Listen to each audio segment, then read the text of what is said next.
Humanity had always been known across the stars for one unique quality. They were loud, not always with sound but with presence. Wherever humans went, they made themselves known. They laughed the loudest, argued the strongest, cared the deepest, and protected the fiercest. Some alien species admired them for their spirit, others feared them for their unpredictability, and some simply avoided them, believing humanity was too emotional to be trusted in politics. But no one in the galaxy, not even their greatest enemies, had ever seen humans quiet. Until that day. The communications hub of the Galactic Empire had monitored thousands of star systems for centuries. Its long silver halls were filled with alien officers from dozens of species, all serving the same empire. Their screens displayed thousands of live data feeds, civilian traffic, trade routes, military patrols, diplomatic transmissions. But that afternoon, one screen turned red, then another, then all of them. It was not an attack. It was not a virus. It was something far simpler, far stranger. Every human signal in the galaxy went silent. The Empire's database tracked human colonies on 37 planets and over 100 space stations. They monitored human freighters, mining ships, scientific vessels, even personal transports. But one by one, every signal stopped transmitting. No distress beacons, no encrypted military codes, no civilian chatter, not even music broadcasts. Humans were known for sending music through every channel, even when no one asked them to. Now there was nothing. Silence. At first, the officers assumed it was a system malfunction. A young insectoid technician tapped on his console repeatedly, thinking the sensors were jammed. But the readings were clear. One particular officer, an avian species with white feathers and stern eyes named Kareth, flicked her wings anxiously. "That is not possible," she muttered. "Humans do not go silent." Her superior, a reptilian commander with long curved horns named Vacor, shifted uneasily. He knew exactly what event had caused this silence. 3 days ago, a report had reached the Empire's central office. A relocation procedure had gone wrong on a human colony world. The automated containment fields malfunctioned. The official report stated it was a tragic accident. No one blamed the Empire yet. The human government had sent a request for investigation. But before a response could even be drafted, the numbers came in. 800,000 young colonists gone. Officially, the Empire considered the matter pending review. Unofficially, every officer who heard the report felt a deep, sharp instinct. The same instinct that small prey felt when a predator made no sound at all. Commander Vacor watched the screens flicker. No human traffic. No human messages. No human presence. "They are not reacting," he whispered. "They are waiting." His deputy turned her head. Waiting for what? He did not answer. Because he knew. They were waiting for the Empire to speak first. Across the Empire, panic began in small whispers. On trading stations, alien merchants stared at empty docking bays where human ships usually came with laughter and loud bargaining. On diplomatic platforms, ambassadors found their human counterparts missing. Even civilian networks felt it when popular human shows stopped broadcasting overnight. The galaxy felt quieter, unnaturally quiet, but still the Empire did nothing. 3 more days passed. Finally, pressure rose high enough in the Emperor's Council that they were forced to make a decision. The High Regent of Communications, a 4-armed amphibian named Zorath, entered the central hall with his ceremonial staff. He spoke in a calm, official voice. "We must send a public statement to humanity at once," he declared. "We express sorrow. We promise a full investigation. We assure them that this loss was not intentional." But his assistant, a thin, crystalline being who glittered like glass, hesitated. "Regent, they may not accept words." "Words are all we have," Zorath replied. He instructed the message to be sent on all known human channels. A formal apology, a promise of assistance, a request for dialogue. The response came instantly. It was not a voice. It was not even words. It was a symbol, a circle of white light, perfectly round. No beginning, no end. No one knew what it meant. The scientists analyzed it.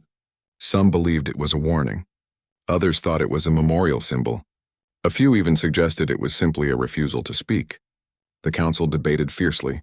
Some demanded humanity be punished for ignoring protocol. Others begged the Empire to show patience. But the Empire was not known for patience. 2 more days passed. Then humanity finally spoke. It happened without announcement, without introduction. Every screen across the empire, from the grand holoboards in the capital city to the tiny handheld devices of common citizens, flickered to black. Then an old human woman appeared. She was not dressed like a military officer. She wore no armor, no medals, no symbols of rank, just a simple dark uniform. Her gray hair was tied back neatly. Her face was calm. Too calm, she did not yell. She did not cry. She did not rage. She simply spoke. You harmed our young. Across the halls of the empire, everyone froze. You left us no room for forgiveness.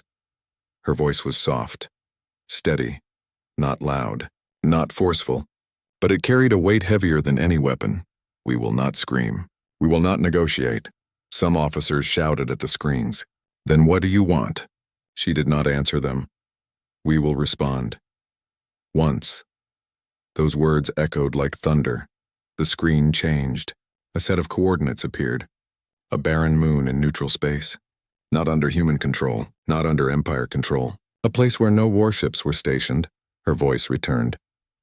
You have 7 days to stand before us and admit your crime. Then she was gone. The screens went dark. Silence returned.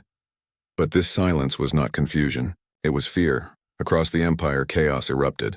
Governors demanded military mobilization. Diplomats begged to open peace talks. Civilians panicked, some evacuating cities in fear of incoming human attacks. Yet no attack came. Humanity did not move a single fleet, did not fire a single weapon. They simply waited. The Emperor himself called an emergency council. The chamber was filled with advisors, generals, ambassadors, and strategists. All shouted over one another, "They are bluffing." One roared, "They have no proof it was our fault." Another insisted, "They expect us to kneel before them like criminals," shouted a third. Zorath, the High Regent of Communications, raised his staff and slammed it down. The sound echoed across the chamber. The voices stopped. "They are not asking for surrender," he said. "They are asking for acknowledgement. A statement of guilt. They want us to say it, to admit it, to face them." Silence, one general scoffed. "We are an empire. We do not bend to threats." An elder ambassador with silver scales and dim, tired eyes turned to him. "Then tell me, General, in all your years, have you seen humans speak like this?" The general hesitated. "No." The ambassador leaned forward. "Exactly. They are not angry. They are resolved. There is a difference." The council fell quiet. At last, a decision was made. A delegation would be sent. Not one of their highest rulers, but a group of representatives, enough to show respect without surrender. 7 days passed. A sleek Empire vessel approached the barren moon. The crew inside was tense. No one spoke. Even the ship's engines hummed quietly as if afraid to disturb the silence. They landed on the rocky surface. Dust swirled. The ramp descended. There was no army waiting. No war machines. No hidden turrets. Just one human. The same old woman. She stood alone on the moon's surface, hands folded behind her back. Behind her stood a single structure. A tall, smooth black pillar buried halfway into the ground. Its surface reflected no light. It seemed to swallow it. The alien delegates approached slowly. One of them, a towering insectoid with golden armor, stepped forward. "We are here," he declared. The woman nodded. He continued, "We acknowledge the tragedy. But you must understand." She raised her hand. He stopped. "No excuses," she said. The insectoid lowered his head. There was no anger in her voice. But there was finality. She turned toward the pillar and touched it gently. Something shifted in the sky. The delegates looked up. Their hearts froze. Dozens of massive objects shimmered into view above the moon. Ships. But not like any ships the Empire had seen. They had no visible weapons. No sharp angles. No aggressive design. Instead, they looked like smooth, floating giants. Silent. Still. But their presence was overwhelming. Like mountains hanging in the sky, the insectoid delegate felt his legs weaken. "What are those?" he whispered. The woman looked at him calmly. "Stabilizers." He frowned. "What do they—" "Stabilize?" Her eyes remained unblinking. "Planets." The implication hit them like a storm. Weapons that did not destroy. Weapons that froze. Weapons that restrained. The woman finally turned fully to face them. We do not want conquest. We do not want revenge. Her voice was steady. We want certainty. No one spoke. Her final words echoed across the silent moon. This will never happen again. The Empire delegation stood frozen, not by force, not by threat, but by the weight of her conviction. The woman walked past them without another word. The stabilizers above remained still, watching like silent guardians. Humanity had not come to beg. They had not come to fight. They had come to promise, and the galaxy understood. The Empire delegation returned to their ships in stunned silence. No one spoke for a long time. The elders, the generals, the ambassadors, they all felt it. Humanity had changed the balance of power, not through violence, not through weapons that destroyed, but through a power that demanded respect, restraint, principle, and certainty. Every member of the delegation knew that the humans could have crushed the Empire in a heartbeat. Yet they chose not to. The insectoid general, Korath, could not stop staring at the black pillar on the moon, still reflecting the pale light of distant stars. They could destroy us, he whispered to himself, and we would not even see it coming. But they do not. The humans had left without a trace, leaving the Empire to wonder what justice truly looked like. The delegation's return journey to the imperial capital was tense. The silence was heavy with fear, uncertainty, and a creeping admiration for a species they had long underestimated. Once they arrived, the council convened immediately. The Emperor, a massive crystalline being whose body shimmered with every color of the spectrum, demanded answers. "Report," he commanded, voice echoing across the grand chamber. "What have the humans done?" Korath stepped forward, his armored body gleaming under the chamber lights. "Your Majesty, they did not attack. They did not strike. They did not even demand reparations. They warned us, and they showed us their strength without using it." A murmur ran through the council. Several alien delegates shook their heads in disbelief. "A warning? That is impossible," one of them said, his voice quivering. "A species that can send 800,000 young into silence and control entire planets cannot be reasoned with.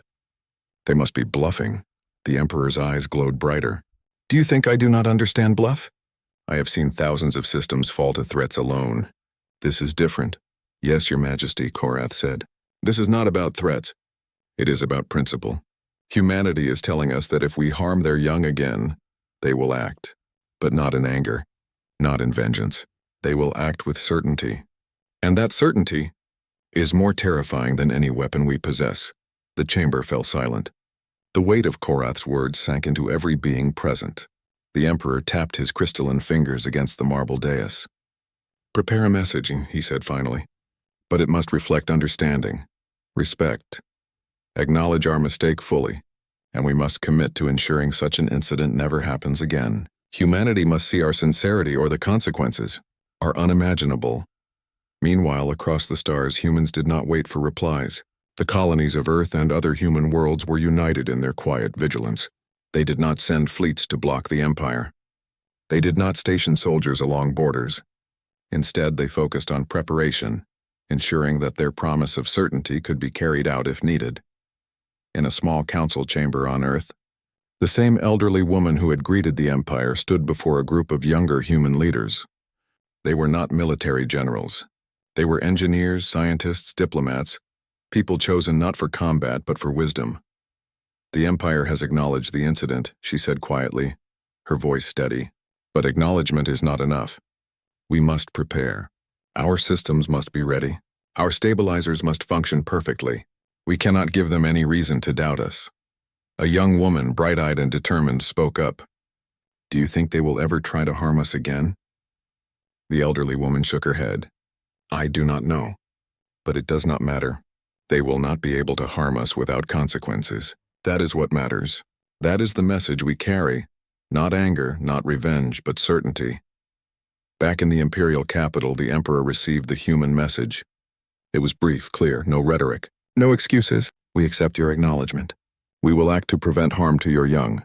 We understand the gravity of our actions and pledge never to repeat them." For the first time, many members of the council noticed a strange feeling.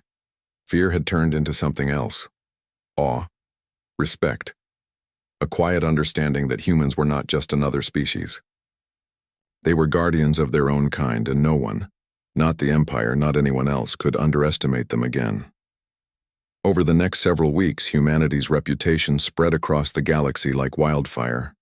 Alien civilizations who had once dismissed humans as reckless or emotional now spoke of them with caution and admiration. In diplomatic chambers, in trade hubs, in scientific alliances, humans were no longer just one species among many. They were leaders in principle, protectors of innocence and the embodiment of resolve. The Empire, for its part, began to act differently. Their fleets were restructured to include safeguards against any human threat. Their colonies were monitored, but now with genuine care. They no longer saw humans as unpredictable pests. They saw them as a force capable of shaping the galaxy through intelligence, strategy, and moral certainty. On the neutral moon where the initial meeting had occurred, the black pillar remained. It became a symbol, though few dared approach it. Humans knew that its purpose was not to intimidate. It was to remind the galaxy. The power to destroy was not always the measure of strength. The power to act with certainty, to uphold principles even when no one watches, was far greater. Years passed. The Empire rebuilt trust not through force but through action. They established programs to protect all colonies from accidents. They consulted human scientists on safe protocols, and through it all, humans remained vigilant, silent, and calm. In one quiet room on Earth, the elderly woman who had first spoken to the Empire stood by a window, watching stars drift past. A young human engineer approached her. "Do you think they will ever forget?" he asked. She smiled faintly. "Perhaps not, but it does not matter if they forget. We do not act for memory. We act for certainty. That is what makes us human. That is what makes us strong." The young engineer nodded. He understood now that humanity's greatest weapon was not their ships, not their weapons, not even their fleets. It was their ability to act with thought, with principle, with restraint, and to ensure the safety of their own kind no matter the cost. Across the stars, alien species began to change. They adopted new laws. They built safeguards for their own children. They studied human governance and human ethics. Even those who had once laughed at the humans now whispered stories of their quiet, unwavering strength. And humanity continued to watch. They did not seek praise. They did not demand attention. They simply ensured that their promise, the promise of certainty, remained intact. Decades later, historians would look back at the incident with the Empire and call it a turning point. Not because of war or conquest, but because of a single species proving that courage, restraint, and moral certainty could reshape the galaxy. And on Earth, in quiet rooms and bustling cities, humans continued their lives. Children played, scientists worked, engineers built. Life went on. But somewhere, always, the watchful eyes of humanity ensured that the innocent were safe, that the mistakes of the past could not happen again. That certainty ruled over chaos. In the end, no one in the galaxy doubted humanity again. Not the Empire, not the distant alien colonies, not even those who had once mocked them. Humans were no longer just one species among many. They were a reminder. True strength was not in destruction, but in the courage to protect, the wisdom to restrain, and the power to act when it mattered most. And the stars would never forget the day humanity spoke with silence, waited with patience, and acted with certainty.